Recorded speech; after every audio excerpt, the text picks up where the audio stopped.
शरद पवार यांनी एक सूचक विधान केलेलं आहे, जे येतील त्यांच्या सोबत आणि जे येणार नाहीत त्यांच्याशिवाय आपण विधानसभेची तयारी करूया। आपल्यासोबत प्रवीण दरेकर आहे, आपण त्यांच्याशी बातचीत करणार आहोत। ज्या पद्धतीनं बारामतीमध्ये त्यांनी विधानसभेचं रणशिंग फुंकलं आहे आणि त्यासोबतच कार्यकर्त्यांना सुद्धा तयारीला लागा असं म्हणतायत आणि जे काम लोकसभेत केलं तसंच काम तुम्ही विधानसभेत करा, सरकार आपलं कसं येत नाही ते मी पाहतो असं म्हणतायत। या वयातही ते ॲक्टिव्ह आहेत, काय म्हणाल? नाही, खरं म्हणजे त्यांचा हा सूचक इशारा मला वाटतं काँग्रेसला दिसतोय। कारण काँग्रेस ज्या पद्धतीनं स्वबळावर लढाईची भाषा करते, त्यामुळं काँग्रेसला एकतर हा इशारा आहे किंवा उद्धव ठाकरे स्वतःहून मी एवढ्या जागा लढवणार अशा प्रकारचं घोषित करतायत आणि त्याच्यामुळं नेमका त्यांचा बाण कोणाकडे आहे ते पवारांचा बाण आणि दिशा कळायला वेळ लागतो।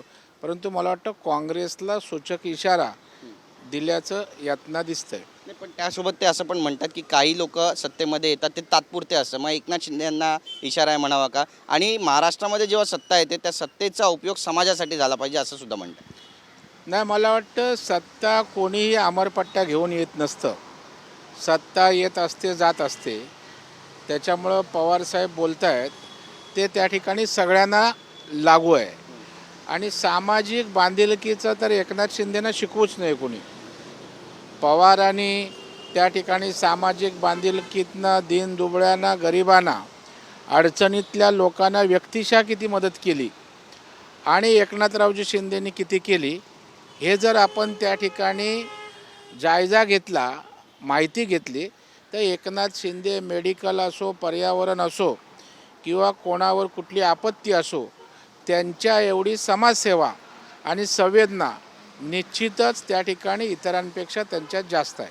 नक्कीच, पण ज्या पद्धतीचं सध्या राजकारण सुरू आहे, शरद पवार असं सुद्धा म्हणतात की जर सत्ता आली तर लोकांचं राहणीमान, लोकांचं जीवनमान बदललं पाहिजे तर लोक आपल्याला आठवण ठेवतात।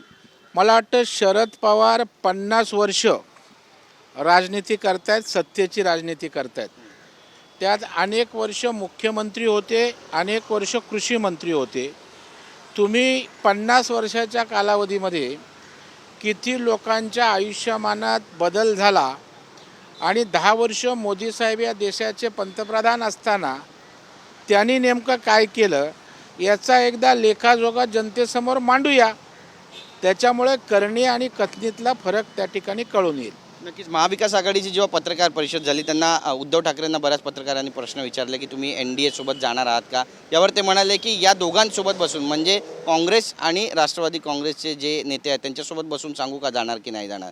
त्यामुळे आता शरद पवारांचं जे विधान आहे ते कितपत तुम्हाला योग्य वाटतं? महाविकास आघाडी फुटीच्या उंबरठ्यावर वाटते का तुम्हाला? नाही, जसं सत्ता क्षणिक आहे पवारसाहेब म्हणतात, तशी त्यांची महाविकास आघाडीसुद्धा तात्कालिक आहे।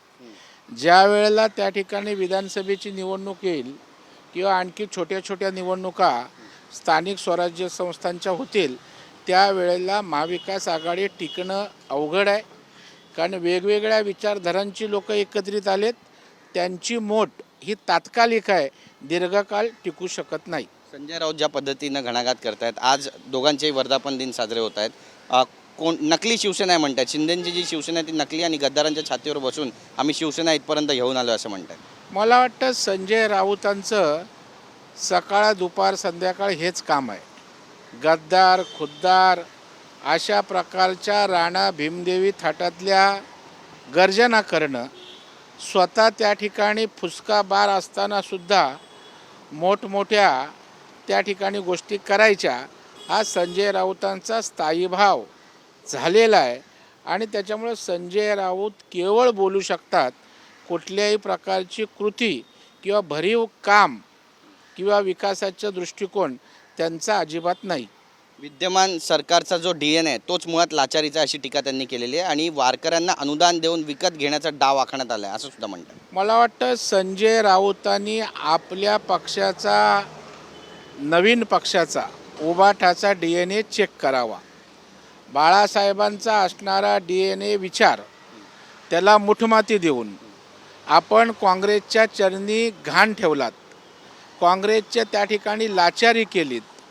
मुख्यमंत्री पदासाठी हिंदुत्वाची भूमिका, बाळासाहेबांचा विचार, 25 वर्षाची युती बासनात गुंडाळलीत।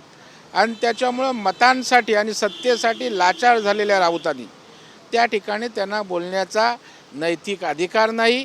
महायुतीला धोका देऊन एकत्र लढवून सत्तेसाठी लाचारी केलीत.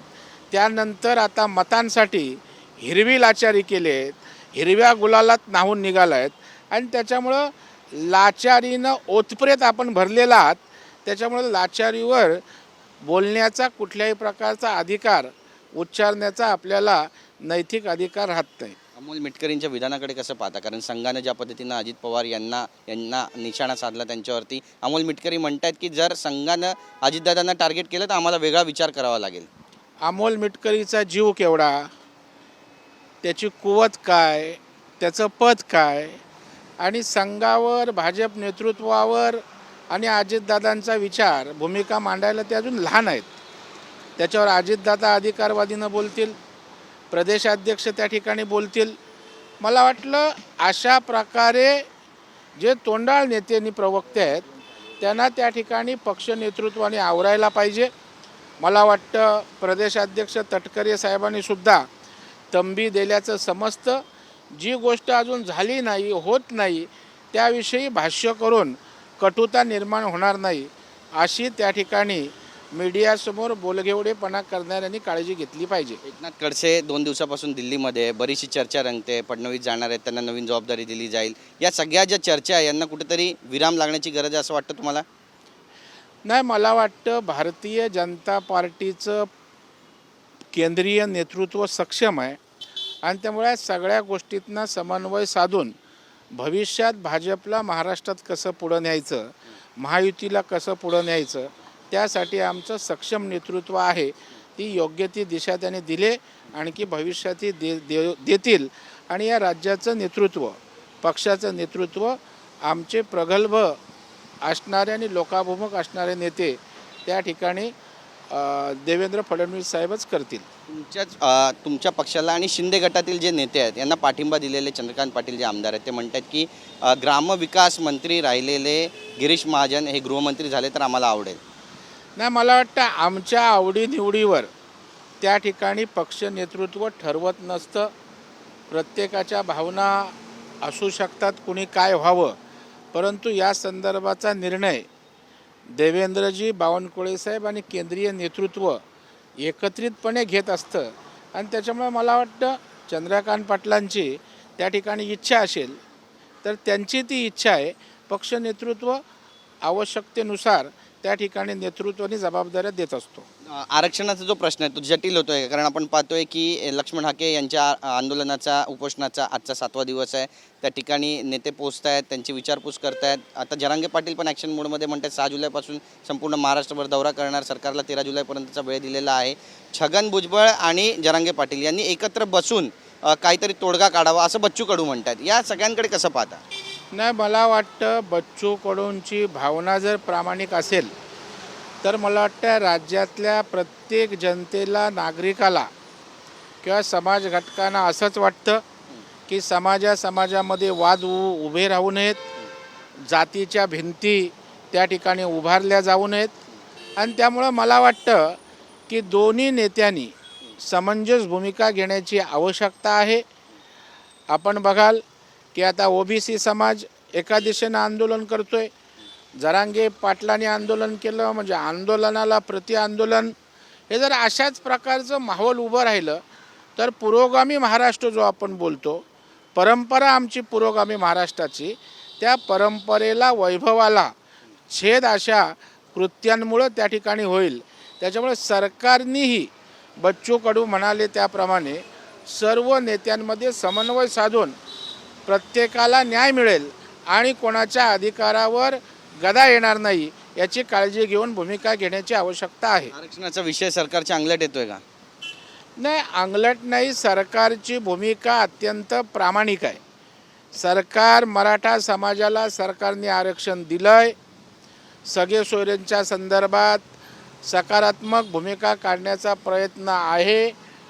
ओबीसींच्या कुठल्याही अधिकारावर अतिक्रमण होणार नाही हा शब्द सरकार देत आहे, त्याच्याशी ठाम आहे. त्याच्यामुळं दोन्ही समाजांना न्याय देण्याचा प्रयत्न सरकारचा आहे. आणि त्याच्यामुळे सरकारची भूमिका प्रामाणिक असल्यामुळे अंगलट येण्याचा विषय होत नाही. परंतु काही नेते या सगळ्या विषयावर स्वार होऊन आपल्याला राजकीय पोळी भासता येते काय अशा प्रकारचा प्रयत्न आहे. त्यातनं अशा प्रकारच्या वातावरण किंवा गोष्टी पुढे येत आहेत. धन्यवाद आमच्याशी बोलल्याबद्दल, वेळ दिल्याबद्दल. तर आपण पाहतो या ठिकाणी प्रवीण दरेकर यांनी आपली भावना व्यक्त केलेली आहे आणि त्यासोबतच संजय राऊत यांच्यावर निशाणा साधला आहे. कॅमेरा पर्सन मनीष विचारेचा, गिरीश गायकवाड, TV9 मराठी, मुंबई.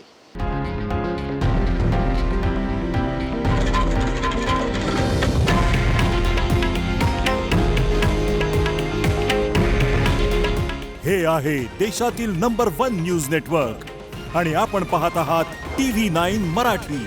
काळजी तुमची, हित महाराष्ट्राचं.